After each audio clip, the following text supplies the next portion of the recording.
In ancient Greece, beneath the shining marble temples and crowded marketplaces, lived Psyche, a girl so breathtakingly beautiful that people stopped in their tracks just to look at her. Admiration soon turned into envy.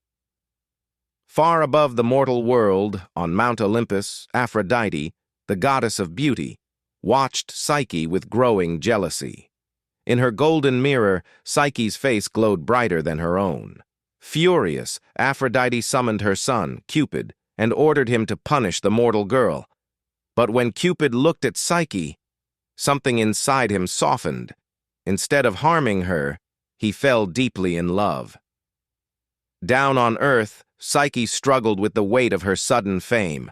Her parents, desperate for guidance, sought Apollo's oracle. The prophecy was terrifying. Psyche was destined to be delivered to a mountain peak, to marry a monster.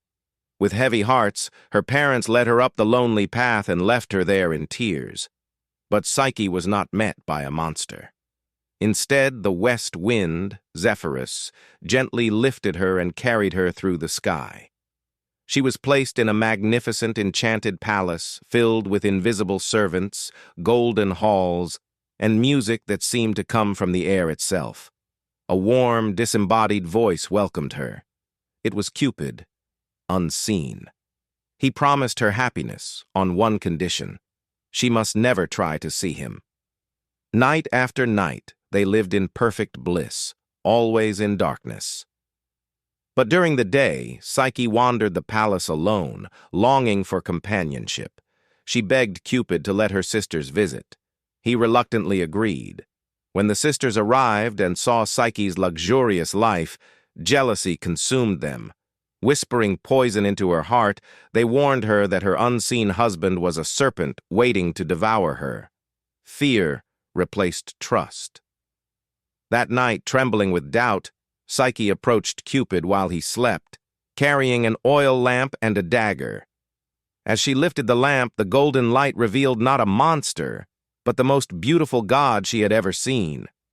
Overwhelmed, Psyche gasped, and a single drop of hot oil fell onto Cupid's shoulder.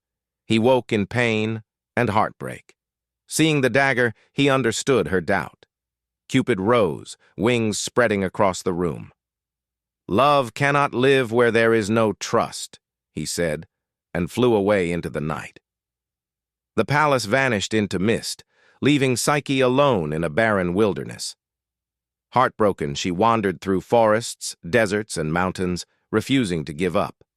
Aphrodite appeared, and still furious, forced Psyche to complete impossible tasks, sorting mountains of seeds, retrieving golden wool, drawing water from a deadly cliff, and even journeying to the underworld to bring back the beauty of Persephone. Bruised and exhausted, Psyche faced every challenge with stubborn hope. Finally, moved by her determination, Zeus appeared in a blaze of divine light. He offered Psyche a cup of ambrosia, granting her immortality. On Mount Olympus,